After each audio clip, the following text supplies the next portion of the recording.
Hello, lovely people. Welcome to part two of my February reading wrap up. Dooby dooby dooby dooby dooby dooby dooby dooby dooby doo. Dooby dooby dooby dooby dooby dooby dooby dooby Sophie vlogs. Part one of this is all the books that I read for Foodie February, which is a food writing readathon that myself and Ashley at the Untrained Librarian started this year. This is everything else I read in February that is not food writing related. I'm going to start off with a book that was a 5-star read for me. Absolutely loved it. This is The Marriage Portrait by Maggie O'Farrell. This is, I got it in a sale. I think it's like the Waterstones exclusive. I don't know, but it's cool. The Marriage Portrait follows Lucrezia de Medici, who, there are actually a number of Lucrezia de Medicis because they all name each other after each other. This is the one who married this guy and then died very young, and at the time, very quickly there was rumours that she had been poisoned, it was an unhappy marriage, all of this kind of thing. Maggie O'Farrell, I would say, is taking some historical liberties with how she is presenting information, timeline orders, that kind of things, but I do not care because I loved this so much. I kind of read this as not like an alternative history of the figure, but like a rewriting against history to explore a lot of topics rather than aiming to be a historical fiction that is like, can historical fiction ever be true and accurate? Discuss. But this is far more to do with for one, exploring power, which is something that I always enjoy explorations of, but Lucrezia is presented very much as very different to her siblings growing up, and sort of almost like an outsider in her own family. She is there's like a wildness to her, an untamableness to her. She has all these connections with these animals that recurs throughout the book over and over and over again, and that's why they're all on the cover, and this edition has these end papers as well. And how sort of impossible it is to exist, even as one of the most wealthy, privileged women of this time, how impossible it is to exist like this in Renaissance Italy, or like, frankly, that time period as a woman. Like, that is a wildness and a freedom of spirit that is incompatible with the expected route of women in that time.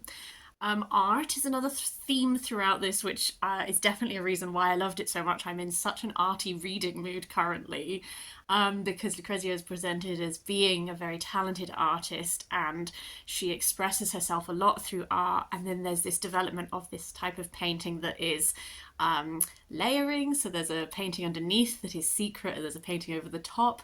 The name, The Marriage Portrait, is because a lot of this focuses on the painting of her marriage portrait. I just find Maggie O'Farrell's writing so beautifully poetic, like definitely florid and lyrical. If you're someone who doesn't really like overwritten works, this probably won't be for you, because it's a chunky one, and like, yeah, for the story that's being told there could be less text. In this, I just loved it. I found the writing style beautiful. I also feel like it was doing some interesting things with how it was portraying, like Lucrezia as stand-in for the lot of women in this time, but also there's another character in this who is her maid, who is also her milk sister. So that's the woman who was her nursemaid as a child, her daughter. And there's a real like paralleling of their story, and I feel like there is a bit of a commentary happening about the lot of working class women, because how Lucrezia's story gets to go and how Amelia's story gets to go are so tied to each other from their birth, and yet fundamentally different. I just loved this. I really enjoyed it. It's really strange because I liked Hamlet, and I know that loads of people prefer Hamlet to this. I think actually I prefer this to Hamlet. I think I was a Renaissance horror historical fiction girly growing up. I read a lot of like Jean Plaidy, stuff like this. So this particular era, I think, really works for me. This just worked as a whole, but I'm not really sure if I'm interested in any of Maggie O'Farrell's other works, just based off of like the blurbs. I'm really into what she's doing with this and Hamnet, with these like historical moments, but I don't know if I'm particularly interested in her other works. And I'd be really interested to hear from you if you have read her other works. Like, maybe the fact that I just love how she writes is enough and I should read them. They don't entice me like this enticed me, but who knows? Just to continue the arty book theme, this is Rubens by Jacob Burckhardt. This is originally from the 1800s. I cannot remember the exact year. It's like 1889 or something like this. And Jacob Burckhardt is writing about Rubens.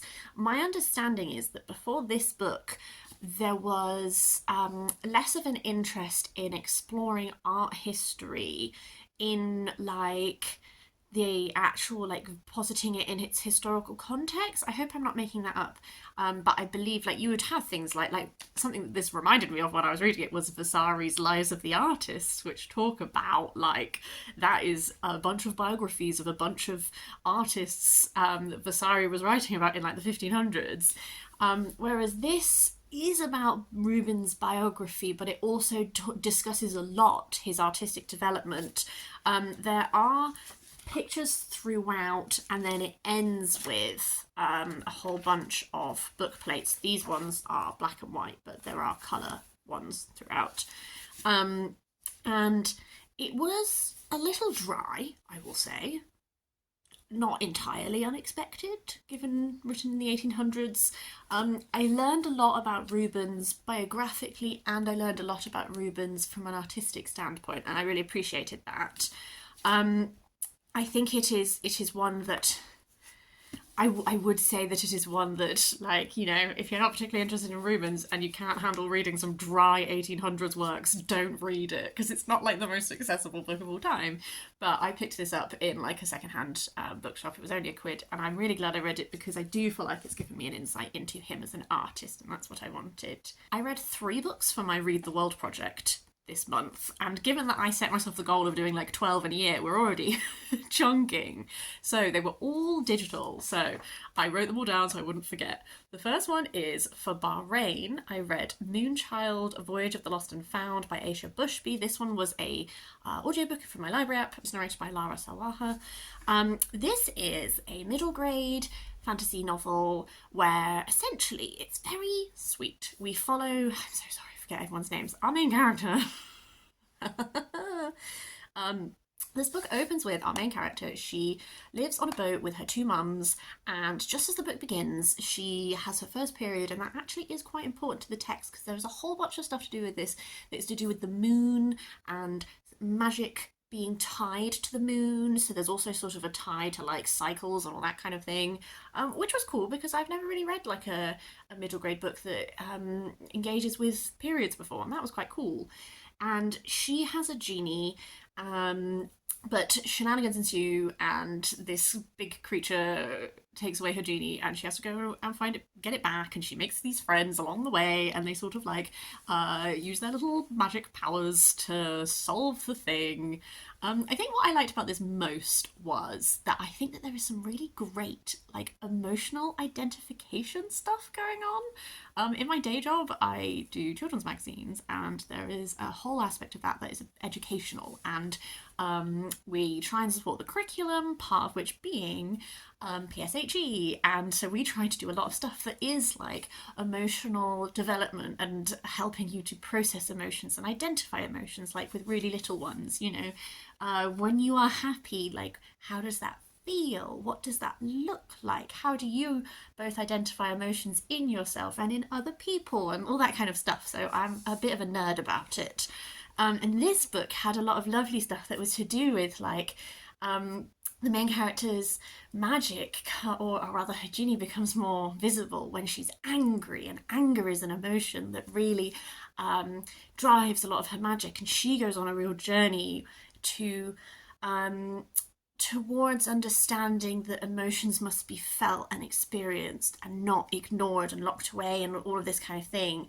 One of her friends his genie comes out when he's worried. So there's a lot in this that is to do with teaching children the way to process emotions and verbalize how they're feeling and all that kind of thing. And I thought that was really lovely. It had a lot of storytelling running throughout it as well. So like the framing is that you have like a narrator who is telling you the tale, and then the narrator will interrupt the tale to sort of take you to this bit of a different tale that is actually relevant in the end, and all that kind of thing. So I think those two aspects were really lovely and sweet. For that, for Bolivia, I read What the River Knows by Isabel Ibanez, which it was billed as The Mummy Meets Death on the Nile. And I actually think that the comping it to those two titles set me up with expectations that it's not actually what this book is, and I'm a little bit disappointed about that. So I think the main character's name is Inez. I'm so sorry, I forget everyone's names. I'm going to call her Inez, and if it's not, I apologise. But she lives in Argentina with her cousins. Her parents spend most half the year in Egypt. They are archaeologists, and she feels very abandoned by them. And then she finds out that her parents have died while on this dig. She smuggles herself to Egypt to confront her uncle, and while she's there, it's like, did her parents die of natural causes? Is something going on underneath? There is another guy called Wit who is like the love interest, and they very much are going for a bit of a Rick and Evie dynamic in the romance. Things I loved about this is the descriptions are beautiful. Like the descriptions, particularly of Egyptian tombs, stuff like that, really stunning. And there's a real focus on the exploitation of Egypt. It's set during like the 18th century, and it really is highlighting the way that like the British government exploited Egypt. All of the different countries are exploiting Egypt in different ways, and they're all trying to keep power away from Egyptian people, and that's a really strong thread in this, and I also really liked that. I think some of the things that didn't work as well for me is this is about a 400 something page book, and there is so much repetition of stuff. There's repetition of describing history to you. God, we heard about the Battle of Actium so many times. I already know the Battle of Actium. That's why I'm interested in the book. The romance has a lot of repetition of like, oh, you're calling me by my first name. And I'm like, I don't care. Fuck off. They're trying to do like a bantery thing, but like a lot of the banter is the same banter over and over and over again, and there's so much of Inez being like, oh, can I trust this? Can I trust that? I also feel like Inez came to discover mysteries, but at no point does she really actually work anything out. Other characters have knowledge, they refuse to share it with her. Time passes, mistakes are made because people don't have full knowledge, and then people share information that would have been really helpful to just share earlier. Like, at no point does Inez actually work anything out. She just has people finally give her the information that they have always had. And I found that frustrating. I did not realise it was the first book in a series. I am not going to read the next book in the series. I don't think it's a bad book. I feel like I sound like I've ranted about it quite a bit. I don't think it is bad. I just found it disappointing for what I thought it was going to be. Like, the Death on the Nile sort of comparison made me think that there would be a lot more, like, mystery sleuthing. That's not there.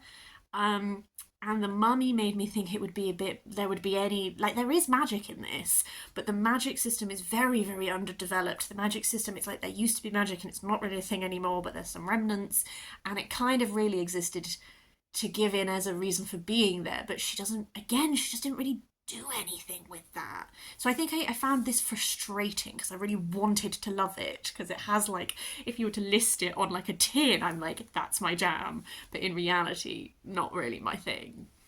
And then finally for Serbia, I read Walk Through Walls by Marina Abramovic. Marina Abramovic is a performance artist. This is her memoir. At the point that she was growing up, it was Yugoslavia. It's just now, because she grew up mainly in Belgrade, like, I'm classing this as Serbia. Obviously, historically, more nuance there with identity, just acknowledging that. Marina Abramovic is an artist who I have known about for quite a while. When I did my art history module in my first year of university many, many moons ago, we did a performance art like focus at one point, so I learned about her through that, and I have never fully understood her. Performance art, I think, is something which I have grown to understand a bit more as time has gone on. Some of her pieces I find really interesting. Like, she did this piece where she stood for hours and there were 73, I think 72 or 73 objects, and the public could move her body in whatever way they wanted to. They could do anything to her with these objects, and it started off quite like light-hearted, but it got very serious. She has scars on her body to this day from people choosing to use objects to hurt her and this kind of thing. And then at the very end of the performance, when she essentially comes back into herself and moved towards the audience, they all ran away because they suddenly were faced with the fact that this is not this is a person that they've done these things with. And I think that's really powerful. I think one thing that is good about this book is I do understand her a lot more as a creator. I understand a lot more of what went into some of these performances that previously I've not really known, like what sort of the point of them, like what is the statement you're making? I don't know. Whereas I have a bit more of that now. She's still someone who I don't always connect to the art with.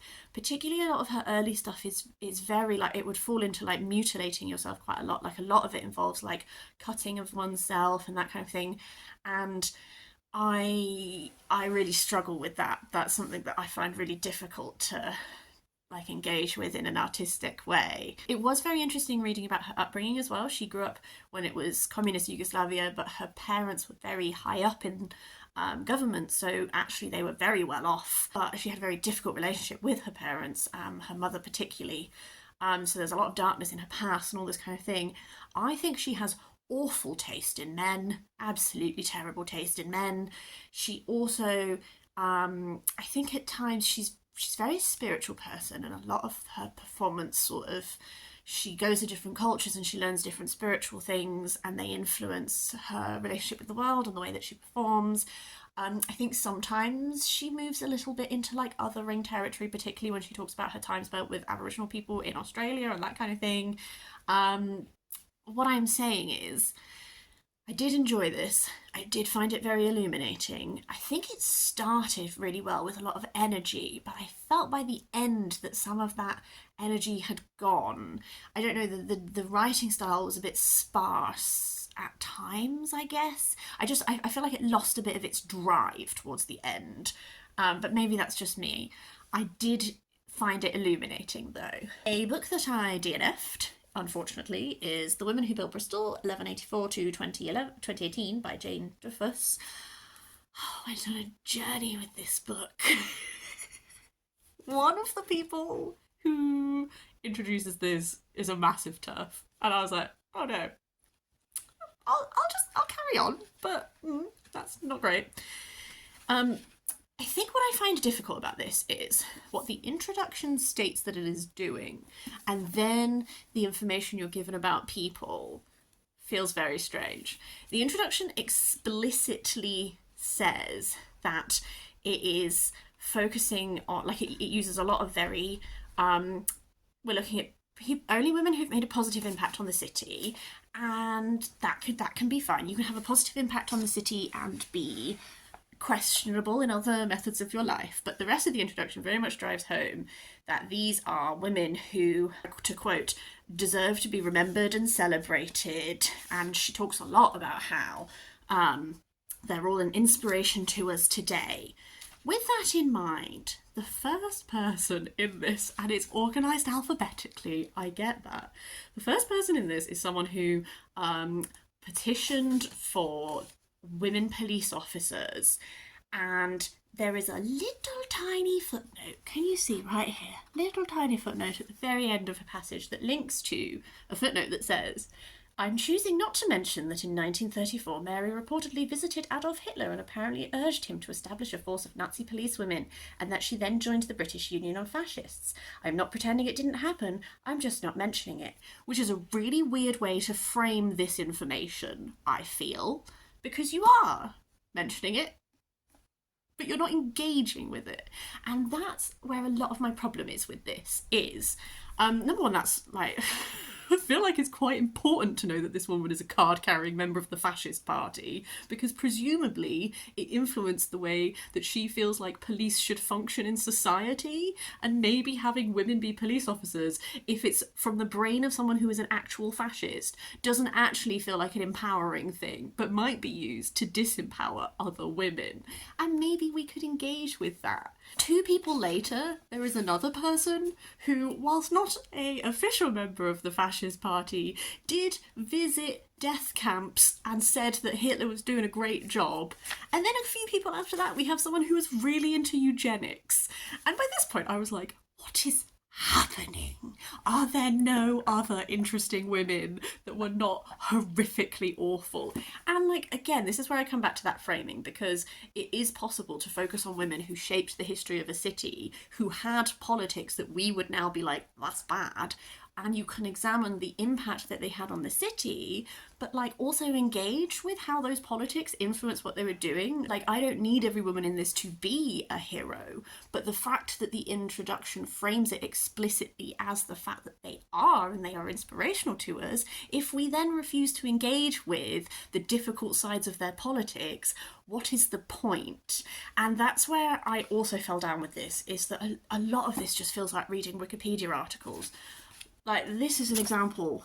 This is a whole entry on someone. They're an artist. Could you have told me anything about their art? Like, we named some pieces. Like, what type of art were they? What medium did they use? What characterised their art? I don't know. Got no idea. So there are some cool people in this. What I am struggling with, and why I DNF'd it, is that I just didn't feel like reading a book that was just like Wikipedia entries on women, that's not going to actually remotely engage with them in any nuanced way apart. Like, what is the point of this if we're not going to critically engage with them? And the idea of legacy, like, surely so I found this annoying. And I'm really sad about it, because I thought I was going to love it, and I was really ready to learn about some really, like, interesting figures from history. But, like, if we're not going to engage, what's the point? So I gave up. A fun little book is A Catalogue of Catastrophe by Jodi Taylor, book 13 of the St Mary's series, Time Having Historians, except by this point we've gone way beyond that point. I do enjoy these books. I find Jodi Taylor very interesting and readable. I really like the different ways we engage with history. In this sort of narrative plotline, we've now reached the point where Max and Markham are functioning as like bounty hunters, and that's really fun as a concept. We explore a few moments from history, such as the Gunpowder Plot, the sealing of Magna Carta, that kind of thing. I did struggle with Max in this one quite a lot, actually. I've always quite liked that Max is not always, like, nice. Like, one of the functions she has in this is that, like, she will be headstrong, she will kick your shins in, like, all of this, like, she's prepared to do what needs to be done, and I have liked that historically.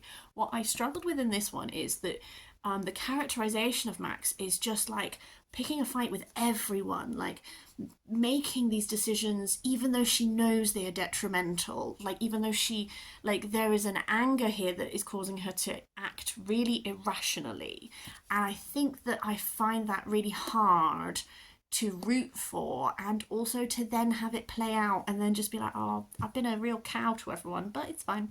I'm like, is it fine?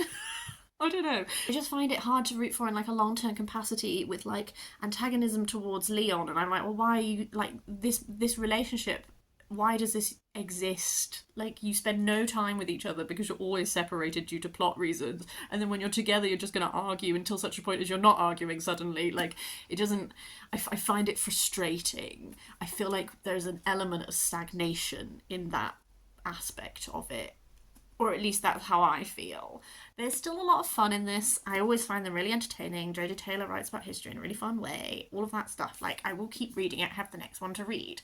It's, I think it's that I'm enjoying the Time Police so much, and I think the Time Police is telling some really interesting stories, and it's looking at some really cool, like, bigger, complex topics that now, in comparison, it's maybe Max, maybe this just reflects the fact that Max has lost her way. I don't know, but It wasn't my fave, is what I'm saying. I read a tiny little book. This is How We Should Rule Ourselves, Alisdair Gray and Adam Tomkins.